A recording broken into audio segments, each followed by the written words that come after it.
तो चलिए छत्तीसगढ़ किसान समाचार के और एक नए भाग पे आप सभी लोगों का बहुत बहुत स्वागत है। मैं हूं आप लोग का होस्ट एंड दोस्त सत्येंद्र सिंह मरकाम। आज के वीडियो पर हम आप लोगों को बताएंगे छत्तीसगढ़ किसानों से रिलेटेड तमाम प्रमुख बड़ी समाचार अपडेट जो कि आज के इस डेट पे सामने निकल कर आ रही है। तो पूरी जानकारी के लिए वीडियो को शुरू से लेकर अंत तक बने रहिए और गुजारिश एक ही है, अगर आपने अभी तक इस चैनल को सब्सक्राइब नहीं किया तो सब्सक्राइब जरूर से कर लीजिए, वीडियो को लाइक और शेयर भी कर दीजिए, क्योंकि छत्तीसगढ़ और छत्तीसगढ़ किसानों से जुड़ी तमाम बड़ी खबरें अपडेट हम इस चैनल के माध्यम से आप लोगों तक पहुंचाते रहते हैं। तो चलिए आज की खबरों की शुरुआत करते हैं। सीएम भूपेश बघेल के निर्देश से किसानों की रकबे की हो तुरंत त्रुटि सुधार। यहाँ छत्तीसगढ़ में किसानों की आत्महत्या की घटना को सीएम भूपेश बघेल ने दुर्भाग्यपूर्ण बताते हुए कहा कि हमने पहले ही अफसरों को निर्देश जारी कर रखे हैं कि किसानों की समस्या पर त्वरित कार्रवाई की जाए।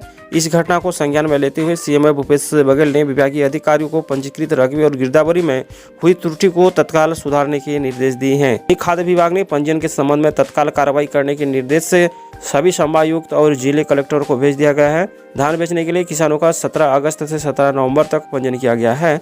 इस दौरान 21,30,000 नए किसान पंजीयन कराए हैं और इसी तरह यदि पंजीयन के दौरान धान में वास्तविक रकबे की एंट्री न होकर कम रकबे की एंट्री हो गया हो तो उस पर भी तत्काल सुधार किए जाने के सीएम भूपेश बघेल की ओर से निर्देश जारी किए गए हैं। तो चलिए इन दिनों चल रही है छत्तीसगढ़ में समर्थन मूल्य पर धान की खरीदी और छत्तीसगढ़ सरकार ने जारी किए गए हैं शिकायत के लिए टोल फ्री नंबर 112। राज्य में अब किसानों को शिकायतें डायल 112 भी सुनेगा। जी हाँ, धान खरीदी में किसी भी तरह की दिक्कत होने या रकबे कम होने पर किसानों को कहीं भटकने की जरूरत नहीं पड़ेगी, बल्कि वे शिकायत 112 पर फोन करके कर सकेंगे।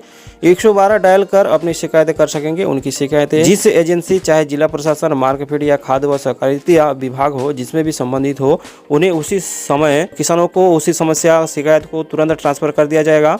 इसका सिस्टम ऐसा बनाया जा रहा है कि किसानों की समस्या 24 घंटे के भीतर में दूर हो सकेगी। सरकार ने इसके लिए हर जिले में पुलिस कंट्रोल रूम्स में संबंधित एजेंसी के अफसरों व स्टाफ को 24 घंटे तैनात रहने के निर्देश दिए हैं। राजधानी में डायल 112 का test control room civil line में की गई है।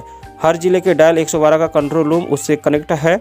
राज्य में किसी भी जिले से किसान अगर 112 डायल करता है तो उसका कॉल स्टेट कंट्रोल रूम में कनेक्ट हो जाएगा। हर जिले के संबंधित एजेंसी अफसर जो कि 24 घंटा वहीं पर मौजूद रहेंगे। शिकायत जिस एजेंसी से संबंधित होगी उसका अफसर तुरंत उसे दूर करने के लिए कवायद शुरू करेंगे। तो वहीं डायल 112 में कॉल करने पर कंट्रोल रूम में किसानों का नाम, पता, फोन नंबर और उनकी समस्या की ऑनलाइन एंट्री होगी। फिर उसे तुरंत संबंधित जिले के एसडीएम, तहसीलदार और मार्कफेड के अधिकारियों को जानकारी भेज दी जाएगी। हर जिले की रिपोर्टर बनकर रोज कलेक्टर को भेजी जाएगी। इसका 24 घंटे के भीतर में निराकरण किया जाएगा। तो चलिए अब हम आगे बढ़ते हैं। छत्तीसगढ़ के किसान सिर्फ धान ही नहीं बल्कि धान की जगह अब उगाने लगे हैं सफेद सोना। यह छत्तीसगढ़ में धान के कटोरे के साथ अब नए फसल में भी छत्तीसगढ़ के किसान देश भर में अपना योगदान दे रहे हैं।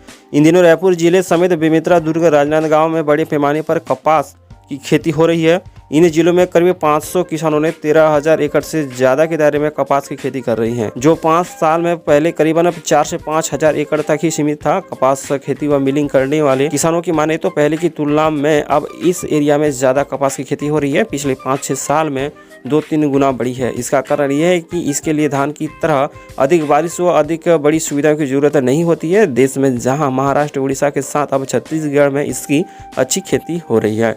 वह औसतन प्रति एकड़ 8 से 10 क्विंटल कपास की किसान पैदावार कर रही हैं।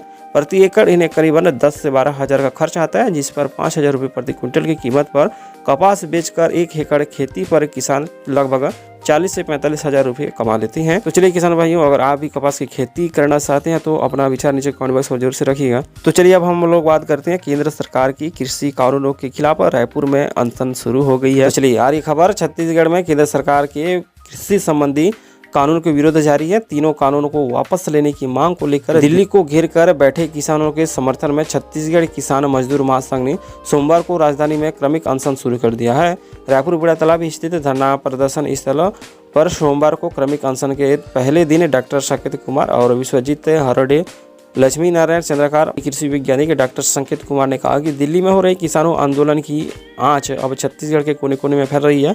अनशन और भूख हड़ताल का सिलसिला अब ब्लॉक स्तर पर फैल रही है। वही कहना है कि अब छत्तीसगढ़ के किसानों भी समझ गए हैं कि तीनों नए कृषि कानून भविष्य में न्यूनतम समर्थन मूल्य पर सरकारी धान खरीदी को रोक देंगे। इसलिए जब तक ये कानून रद्द नहीं होंगे किसान आंदोलन फैलता जाएगा। तो चलिए ये कुछ प्रमुख अपडेट था छत्तीसगढ़ किसान के समाचारों को लेकर, जो कि मैंने आप लोगों को बारी से बारी सब कुछ अवगत कराया। अपडेट जाना समाचार आप लोगों को पहुँचाए। उम्मीद करते हैं आज का जो वीडियो है, इन्फॉर्मेशन है, आप लोगों को अच्छा लगा तो वीडियो को लाइक जरूर से कीजिए, ज़्यादा से ज़्यादा मित्रों को शेयर कीजिएगा। और आपने अगर अभी तक इस चैनल को सब्सक्राइब नहीं हो तो सब्सक्राइब जरूर से कर लीजिए, क्योंकि छत्तीसगढ़ किसान और छत्तीसगढ़ से जुड़ी तमाम बड़ी खबरें अपडेट हम इस चैनल के माध्यम से आप लोग तक पहुँचाते रहते हैं। तो मिलते हैं अगली वीडियो में, तब तक के लिए अपना सपोर्ट प्यार बने रखिए। नमस्कार।